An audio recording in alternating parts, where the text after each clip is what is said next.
प्रकृति के समरूप होना। 24 जुलाई 2025 को कान्हा शांतिवनम में पूज्य श्री चारी जी महाराज के 98वें जन्मोत्सव के अवसर पर प्रिय दाजी द्वारा दिया गया संदेश, प्रकृति के समरूप होना।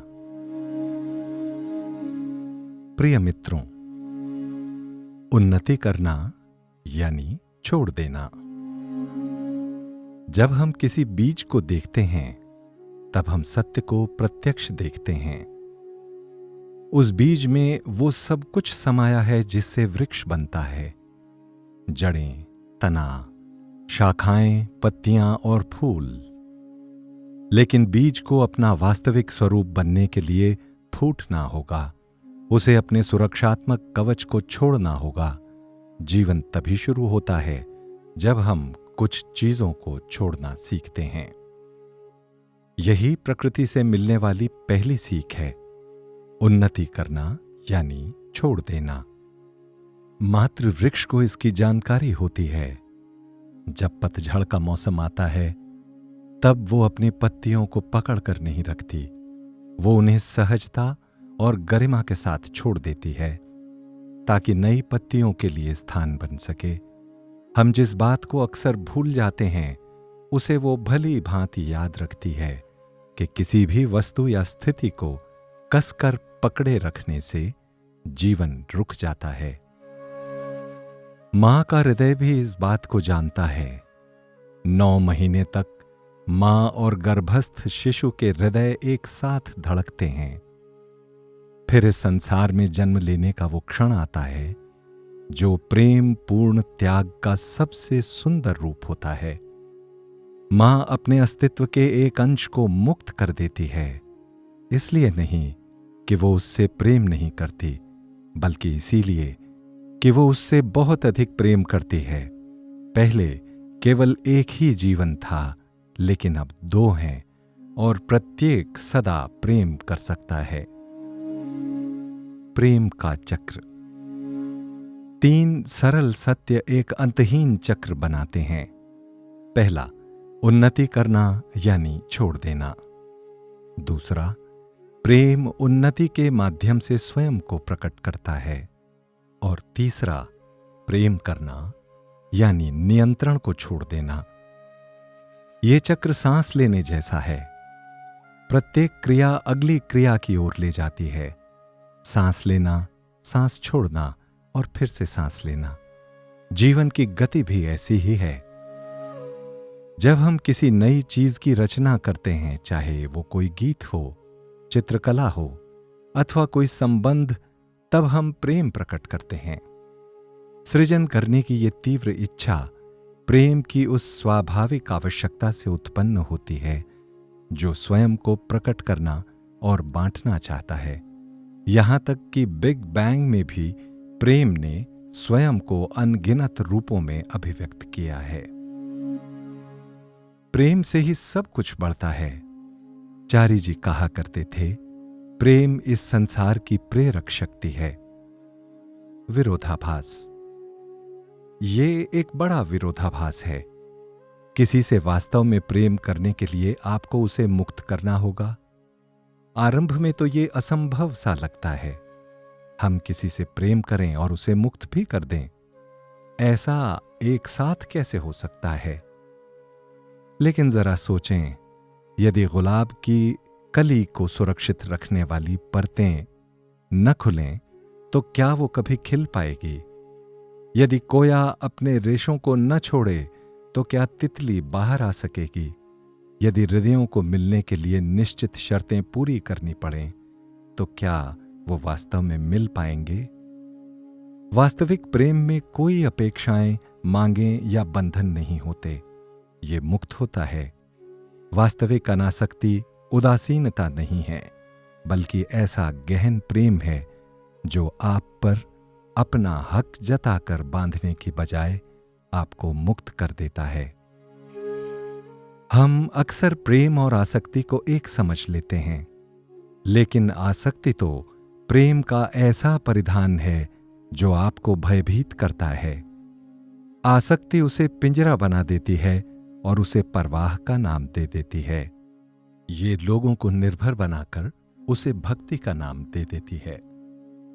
पौधे को अधिक जानकारी होती है।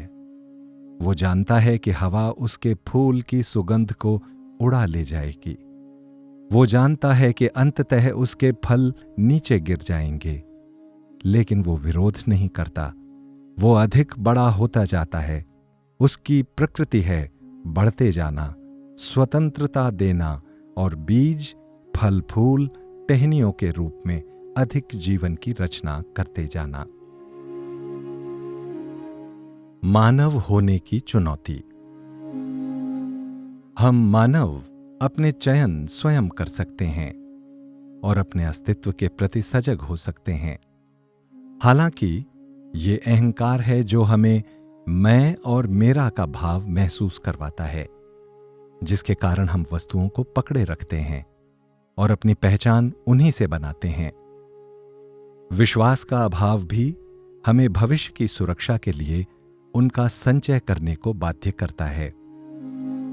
जब हम ध्यान करते हैं तो ये बंधन टूटने लगते हैं और हम अपने विचारों व भावनाओं के बारे में अधिक सचेत होते जाते हैं। हम ये पहचानना सीखते हैं कि क्या वास्तविक है और क्या भ्रम है, क्या शाश्वत है और क्या क्षणिक। हम अपने निम्न स्व यानी अहंकार के परे जाकर वस्तुओं और परिस्थितियों को अनंत के परिप्रेक्ष्य में देखना आरंभ करते हैं। ये परिवर्तन स्वयं में प्रेम का कार्य है। लाला जी के जीवन से। हमारे आदि गुरु लाला जी महाराज प्रेम पूर्ण अनासक्ति के सर्वश्रेष्ठ उदाहरण थे। उदाहरण के लिए सामूहिक ध्यान करवाते हुए जब उन्हें अपनी पुत्री के देहांत का समाचार मिला, तब वे वहीं पर चुपचाप बैठे रहे और उनकी आंखों से अश्रु की धारा बहने लगी।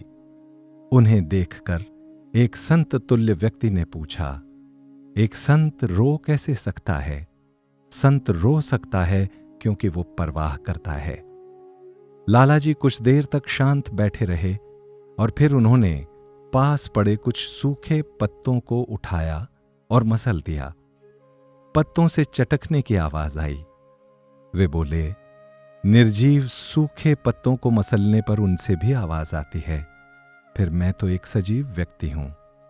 जब जुड़ा हुआ अंश अलग होता है तो रुदन स्वाभाविक है। उन्होंने आगे कहा, मनुष्य स्वाभाविक रूप से प्रेम, परवाह और लगाव की अनुभूति करते हैं, चाहे वे मुक्त हों या नहीं। हम मानव से दयालु और फिर दैवीय बनने की प्रक्रिया में हैं। जैसे जैसे हम विकसित होते जाते हैं, वैसे वैसे हम सृष्टि से अलग होने की बजाय उसकी सच्चाइयों के साथ एक रूप हो जाते हैं। यही प्रेमपूर्ण अनासक्ति है, गहराई से महसूस करते हुए मुक्त करना। गलत तरीका। हमें बिना प्रेम के अनासक्त रहने के बारे में सावधान रहना चाहिए। ये भावशून्य, रूखा होता है। इसका कोई आध्यात्मिक मूल्य नहीं होता। ये ऐसा है जैसे एक व्यक्ति कहे कि वो ब्रह्मचारी है, लेकिन किसी से निकटता सहन नहीं कर सकता। इस प्रकार की दूरी ज्ञानी होने से नहीं, बल्कि भावनात्मक अभाव से आती है। संपूर्ण अनासक्ति तब आती है जब प्रेम इतना गहरा होता है कि उसे खोने या पाने की कोई चिंता नहीं होती। ऐसा प्रेम पूर्णतया भाग लेता है, लेकिन भावनात्मक निर्भरता से मुक्त रहता है। ये बिना आसक्ति के निकटता बना लेता है और बिना बंधन के संबंध। हम इस प्रेम पूर्ण दूरी को कैसे समझ सकते हैं? मेरे पास इसका एक ही उत्तर है, समझ और अभ्यास से। छोटे छोटे कार्यों से शुरू करें। कोई ऐसी वस्तु को रखें जो आपके लिए बहुमूल्य हो, जैसे कोई गहना या कोई तस्वीर। उसके लिए कृतज्ञता महसूस करें। देखें, क्या आपके भीतर उसे खो देने की चिंता है? अब जानबूझकर उससे संबंधित आसक्ति रूपी पकड़ को छोड़ते जाएं। इसे मुट्ठी में कसकर न पकड़ें। बल्कि खुले हाथों से थामे रखें। महत्व देने और अधिकार जताने के बीच के अंतर को समझें। अब संबंधों को देखें। उस स्थिति पर ध्यान दें जब आप भय, आवश्यकता या अपेक्षावश संबंधों को कस कर पकड़े रहते हैं। दूसरे लोगों की स्वतंत्रता का सम्मान करना सीखें। ये पीछे हटना नहीं है, ये भागना भी नहीं है, बल्कि बिना शर्त के प्रेम करना है। देखें कि किस प्रकार स्वतंत्रता असली संबंधों को कमजोर बनाने की बजाय अधिक मजबूत बनाती है। अंततः इस अभ्यास का उपयोग स्वयं पर करें। देखें कि आप अपनी पहचान, बीती बातों और यहां तक कि पुराने घावों को किस प्रकार पकड़े हुए हैं। अपने पुराने स्वरूपों को आदतन छोड़ते जाएं। वे सभी बातें जो अब आपके लिए सहायक नहीं हैं, उन्हें छोड़ते जाएं।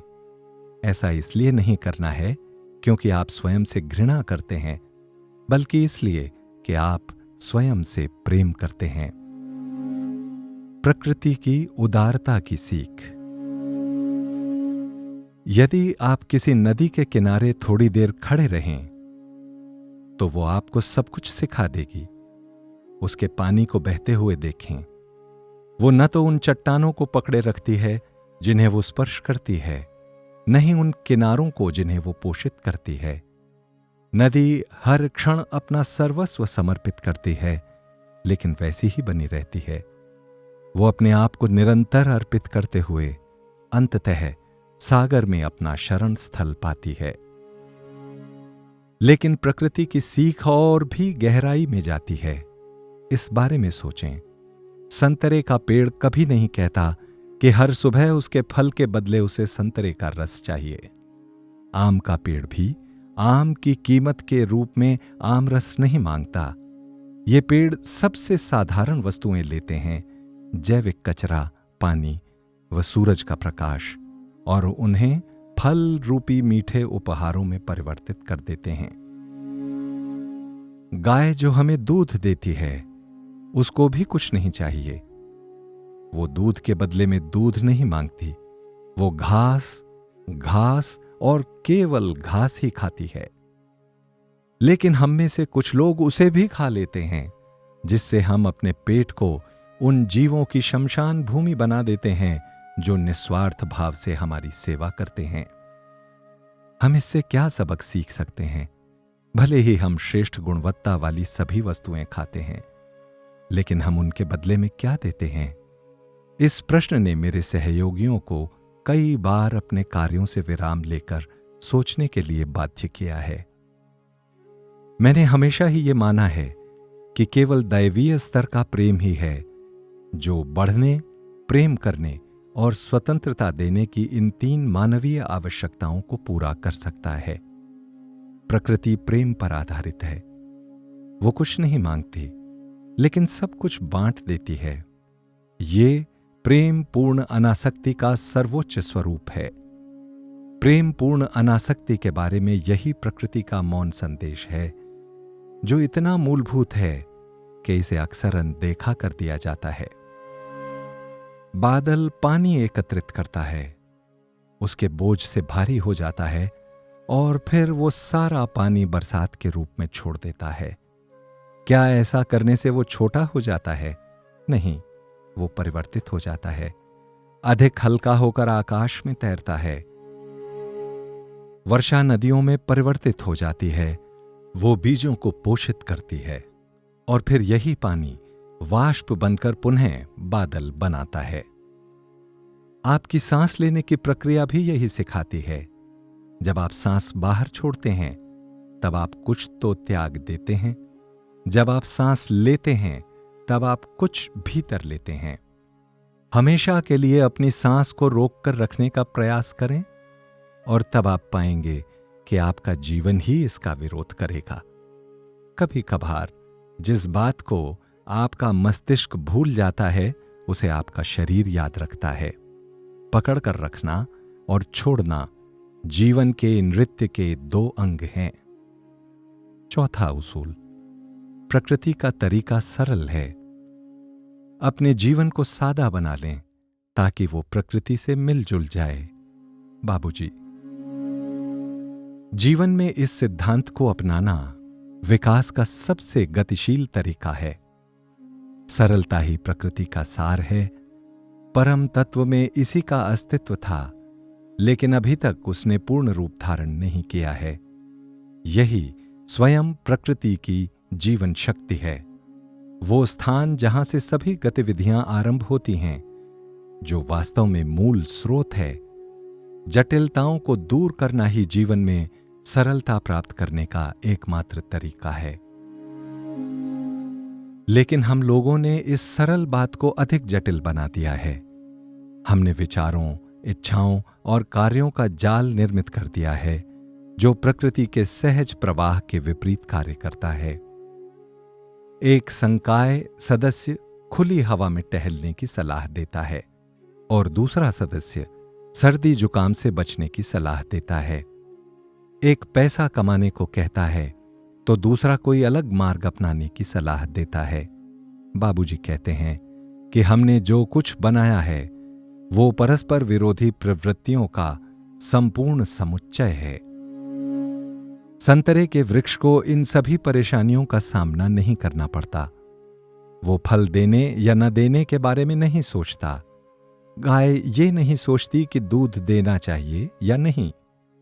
वे प्रकृति की ही भांति पूर्ण सरलता में जीवित रहते हैं। हमने जिस कृत्रिम जाल को बनाया है उसे तोड़कर उस अव्यक्त शक्ति को पुनः प्राप्त करना है, जो प्रकृति का सार स्वरूप है।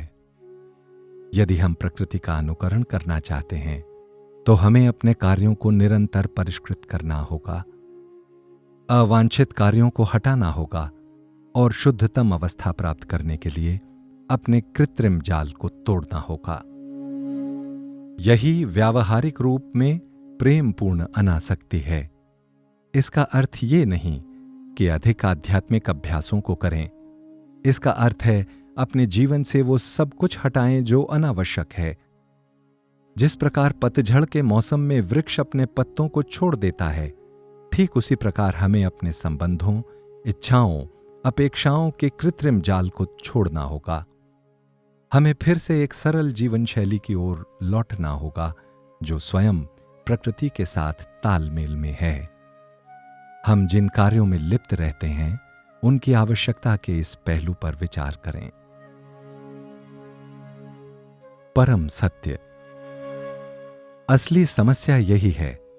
संतरे का वृक्ष बिना किसी प्रत्याशा के मिट्टी, पानी और सूरज के प्रकाश को मिठास में परिवर्तित कर देता है।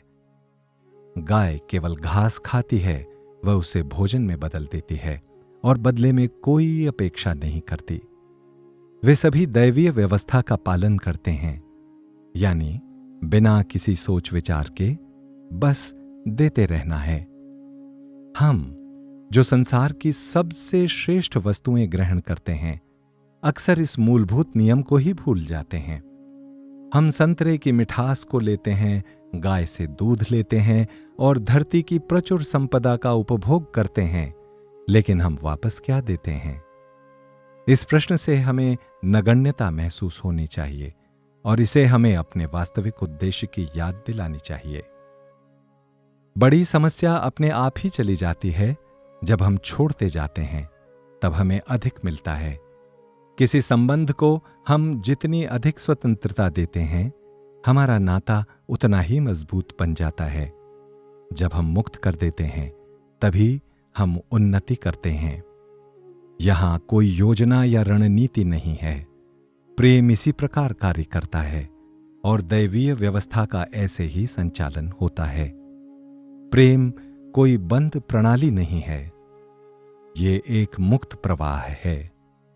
ये हवा, पानी एवं प्रकाश की तरह प्रवाहित होता है, जो हमेशा वापस आता है और निरंतर बदलता रहता है।